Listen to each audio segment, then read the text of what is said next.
Mifanandrify amin'izay ihany nanolotra fanampiana ho an'ireo mponina sahirana ao anatin'ny fokotanina Ampefiloam-Body-rano ny tanora avy amin'ny hery vaovaon'i Madagasikara.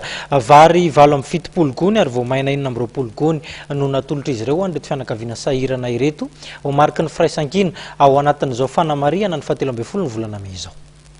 Nanatanteraka fanomezana fanampiana teny amin'ny fokotany Ampefiloam-Body-rano ireo tanora avy amin'ny atoko HVM. Nahitana vary 7 gony sy voamaina 20 gony izany fanampiana ara-tsakafo zany. Fomba iray nentin'ny antoko nakalazana ny datin'ny 13 May izao asa sosialy izao.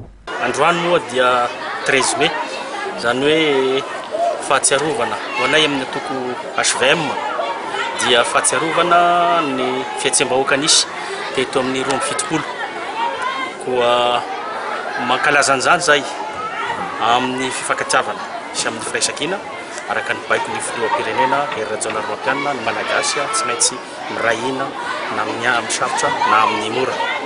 Be dia be ireo lavo no ny hevitra narovana, be dia be ihany koa ireo lavo no ny andraikitra ny sahaniny amin'ny mampitandro filaminana azy dia tsy mitsara izahay na ny fanjakana mitondra tamin'izany fotoana izany na ny vahoaka ny tolona miaro ny heviny dia tsy misy tsarainay fa ho anay dia samy tia tanindrazana daholo ireo dia rariny raha mba ankalazaina amin'ny fankatiavana ny firaisan-kina ny tolona nataon'izy ireo ny fandraisana andraikitra nataon'izy ireo. Fianakaviana sahirana misy 710 ao amin'ny fokotany Ampefiloam-Body-rano no nahazo tombontsoa tamin'ny alalan'ity asa sosialy nataon'ny tanora HVM ity.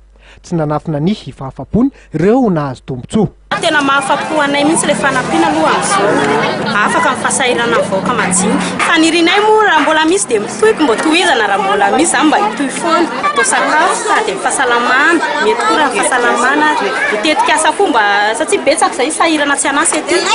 Dia mba izay koa mba mahafinaritra anay manome asa ho anay ety zany. Nilaza ireo tanora HVM fa anao tatitra ny filan'ny vahoaka any amin'ny antanatohatra maro samihafa eo amin'ny fitondram-panjakana taorian'izao fidinina tany amin'ny faritra iva zao.